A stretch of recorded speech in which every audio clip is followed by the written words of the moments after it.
हाय दोस्तों, कैसे हैं आप सब। उम्मीद करते हैं अच्छे ही होंगे। आपको मेरे चैनल में आप सभी लोगों का बहुत बहुत स्वागत है। तो आज हम लेके आए हैं आपके लिए एक छोटा सा चुटकुला, जिसमें इंसानियत, जानवरों में भी इंसानियत बताई गई है। आजकल का इंसान तो जानवर से भी बेकार हो चुका है, और जानवर में भी, पहले के जानवरों में भी कितनी एकता और इंसानियत होती थी, उनके अंदर समझदारी होती थी। तो आज हम बताएंगे आपको। एक बहन थी, उसके बहन के पास न माँ पापा भी मर चुके थे, और इसके बाद में फिर उसके कोई भाई भी नहीं था, और ससुराल में 3 दौरानियाँ जेठानियाँ थी। तो उसको बेचारी को बहुत ताना सुनने को मिलते थे। बेचारी मन ही मन बहुत दुखी हो जाती थी, लेकिन क्या करे, अब किस्मत में भाग्य विधाता का इशारा यही था, तो उसको सुनना पड़ता था। बेचारी सुनती थी। तो धीरे धीरे करके रक्षाबंधन का त्यौहार आया। रक्षाबंधन में सभी दौरानी जेठानी अपने मायके जाने लगी, तो उसका भी मन दुखी हुआ, और बोली कि मन में मैं सोचती रही कि मैं क्या करूं, जाऊं कि ना जाऊं। पता नहीं चचेरे भाई मुझसे बोलेंगे या नहीं बोलेंगे। बोलेंगे कि पैसा लेना है या कुछ लेना है, तो लेने के बहाने हमें राखी बांधने आई है।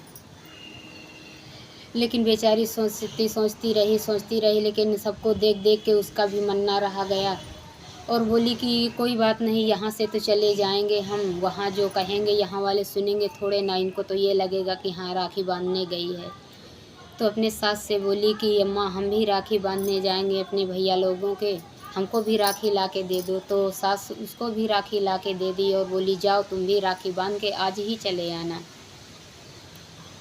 तो बोली हाँ अम्मा जी, आज ही हम चले आएंगे। तो फिर इसके बाद में वो बेचारी राखी बांधने गई, और जाने के बाद फिर वहाँ वो ना तो अपने मायके की तरफ उसके कदम बढ़ते थे, और ना तो ससुराल की तरफ उसके कदम बढ़ते थे। तो वो बेचारी रो रही थी। एक जंगल में बैठे तो वहाँ एक नाग आए, नाग नागिन दोनों थे। तो नाग सोचे कि नागिन से कहने लगे कि देखो, ये बेचारी बिना अपने भाई के लिए रो रही है, अगर आपका इशारा हो तो हम इससे राखी बंधवा लें।